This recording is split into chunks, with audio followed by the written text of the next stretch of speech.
ready? Give me 5 minutes. Yeah? Yeah? Okay. Ready? Everybody ready? Yeah? Okay. Good morning. I'm Chief Rader with the Henderson Police Department.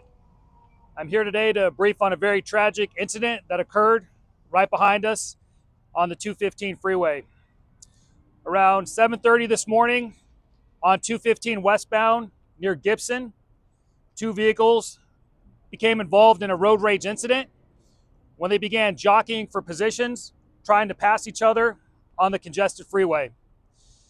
One vehicle tried to pass the other vehicle on the shoulder, and at that time, both occupants of their vehicles rolled the window down and got into a verbal exchange.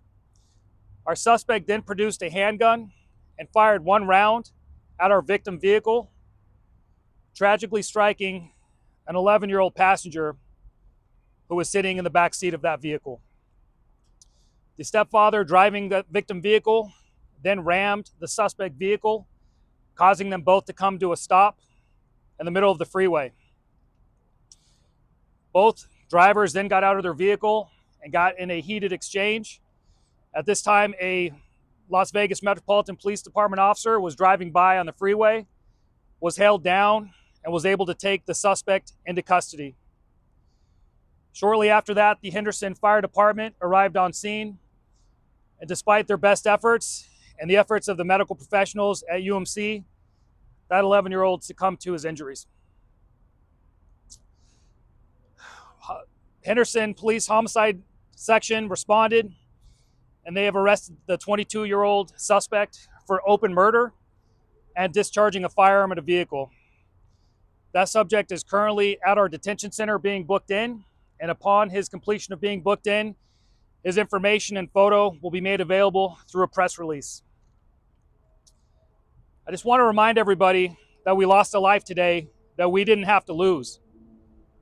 An 11-year-old was on his way to school, and this senseless act took his life.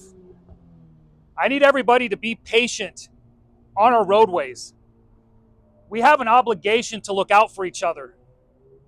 The holidays are coming up, and we usually have congestion and tempers run high. It is not worth it to engage in this type of behavior on either party. I would rather you be stuck in traffic and late for your destination than have to go to a funeral for a loved one or potentially spend the rest of your life in prison.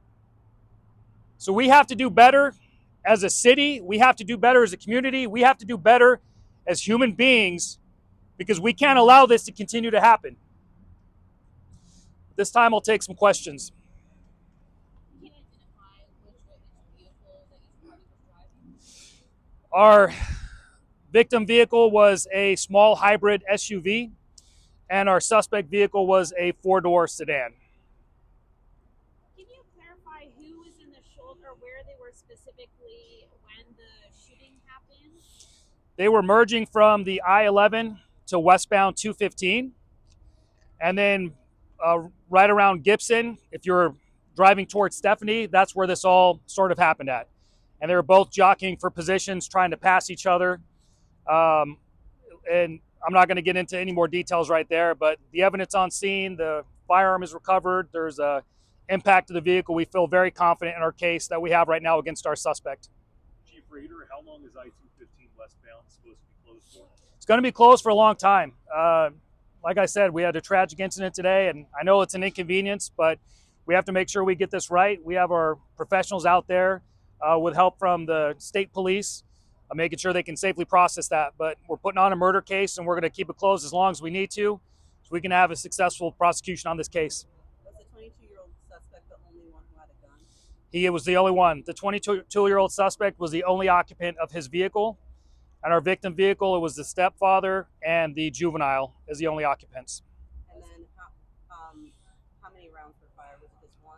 Preliminarily, it looks like one round was fired at this time. Was anybody under the influence? I don't have any information that any impairment played a factor in this at this time. What are you noticing? Because we have had several road rage incidents in the valley this week alone. What do you think is causing this, and is it just a message to drivers at this point? Is there anything else that can be done? Because there's a lot of concern from the community. We all drive to get around here in the community. Listen, it's no secret our roadways can get congested, and we're doing improvement projects to try to ease that burden. But what I need is everybody to have an appreciation for the sanctity of life. There's nothing you could be getting to that would be more important than ending somebody's life. This child was on his way to school today, and lives have been changed traumatically for several families today. So I don't know what's contributing it. I don't know why people are impatient, but my ask, my plead of the community, especially as we enter these holiday seasons, is to slow down. You will eventually get there, and let's get there safely. What was the gun legally obtained? I'm not going to get into any of the details on the firearm right now. It's still preliminary in our investigation. Chief Rader, do you know what school the child attended? I'm not going to be talking about what school the child went to. We have notified that school staff so they can have the appropriate counselors there.